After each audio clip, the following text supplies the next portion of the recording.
आज बहुत सुंदर सा उपाय है, बहुत सुंदर, शायद आपकी जिंदगी में सबके काम आए, सबके काम आए। और नवरात्र में भी अगर आपकी कोई कामना है, आपकी अगर इच्छा है, आपका मन है, तो जगत जननी की आराधना करो। जिसको प्रैक्टिकल करना है वो यहाँ से जाकर भी कर सकता है, कहीं पर भी कर सकता, करना जरूर। कहीं सीवर वाला हमारा झूठ तो नहीं बोल रहा, इसलिए प्रैक्टिकल करते रहना चाहिए। इतने सारे पकड़ाए हैं, इन्होंने भी तो प्रैक्टिकल करा, तो फल मिला कि नहीं मिला? करो। कहीं सीवर वाला झूठ बोल तक तो नहीं गया, प्रैक्टिकल जरूर करो। और नवरात्र में भी देवी की आराधना का एक स्मरण का सुख है हमारा। ज्योत का विधान है, नवरात्र में देवी की ज्योत लगती है, अखंड ज्योति लगती है, जवारे बुआए जाते हैं, कलश रहता है, ज्योत का भी विधान है।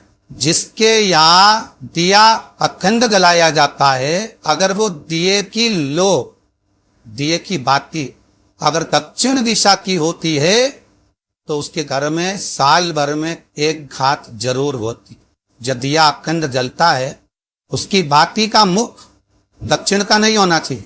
अगर आपने देवी भागवत का स्मरण करा हो, देवी भागवत को अगर सुना हो, तो देवी भागवत में स्पष्ट किया गया कि पूर्व की ओर मुख करा हुआ दिया, अर्थात पूर्व की ओर ज्योत जो जलाई जाती है वो संपदा की वृद्धि करती है। पश्चिम की ओर मुख कर कर जो ज्योत लगाई जाती है महाराज, वो वैभव को देती है।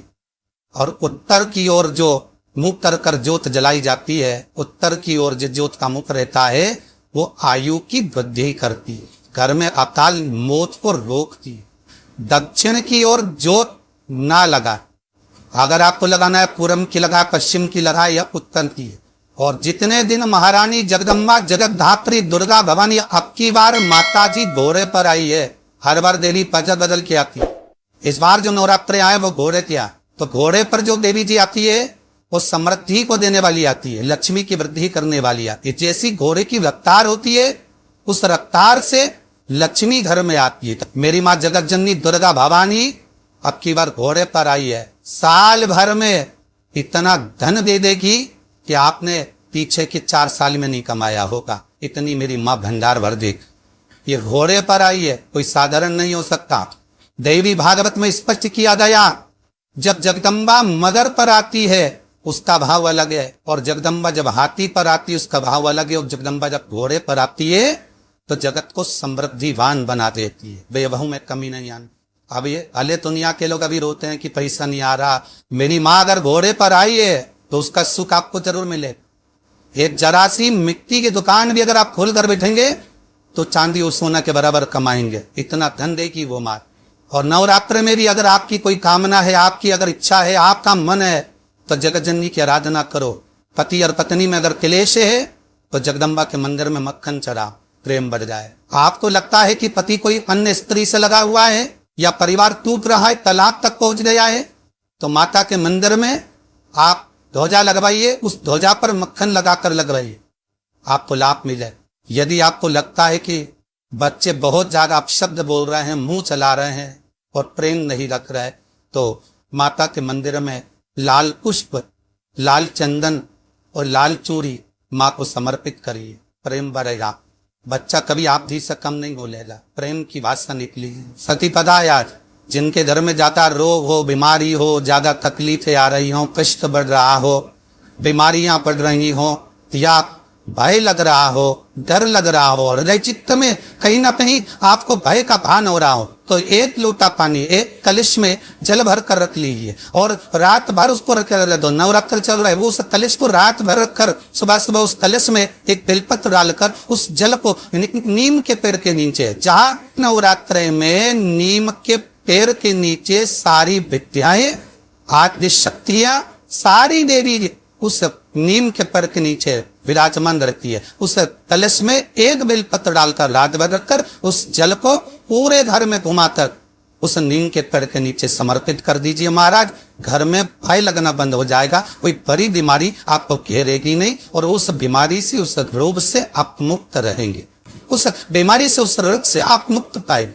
अगर इस नवरात्र के अंतर्गत 9 लाल फूल और 5 श्वेत पुष्प, ये दोनों, और शिव महापुराण की कथा करेंगे, भगवान शंकर का चरित्र कथा है।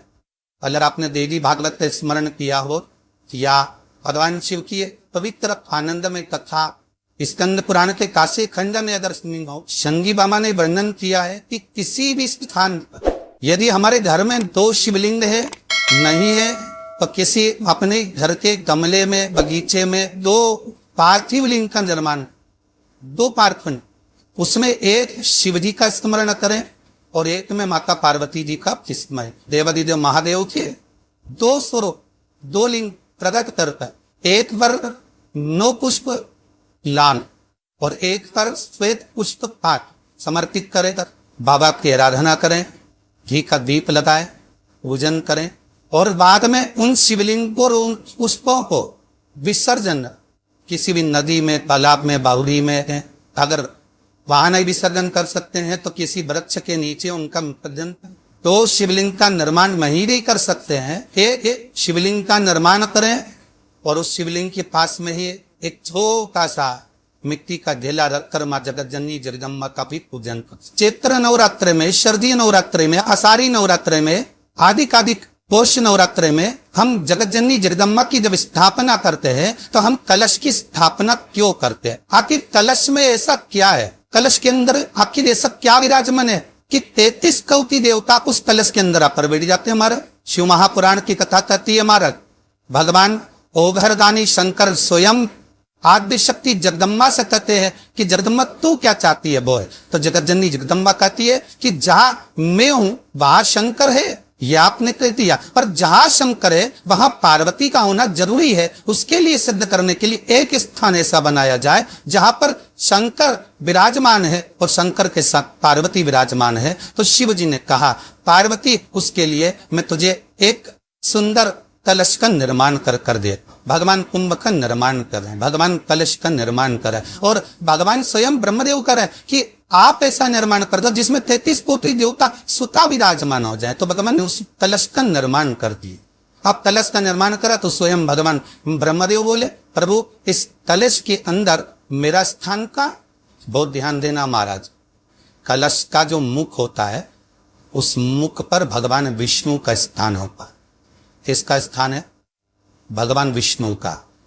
थोड़ा सा नीचे आओगे जहां से कलश का मुख दबा हुआ होता है वह जगह भगवान स्वयं शिव की होती है। किसकी जगह है? भगवान शंकर की। कलश का अग्रभाग नीचे का भाग जहां से फैला हुआ होता है वह ब्रह्मा का आधिपत्य स्थापित होता है। फिर कलश का जो नीचे का भाग होता है वो भगवान शिव और शक्ति का स्थान होता है। कलश के बाहरी भाग में जहां पर बाहर का हिस्सा होता है उस कलश के बाहरी भाग में 33 कोटि देवताओं को भगवान शंकर ने लाकर विराजमान किया होता है। महाराज भगवान शंकर 33 कोटि देवताओं को निमंत्रण देकर उस कलश में विराजमान कर। कितना सुंदर लिखा है देवी भागवत के अंदर कि जहां कलश की स्थापना होती है उस जगह पर किसी देवताओं को बुलाने की जरूरत नहीं होती। 33 कोटि देवता उस जगह पर स्वतः विराजमान हो जाते हैं। स्वयं 33 कोटि देवता स्वयं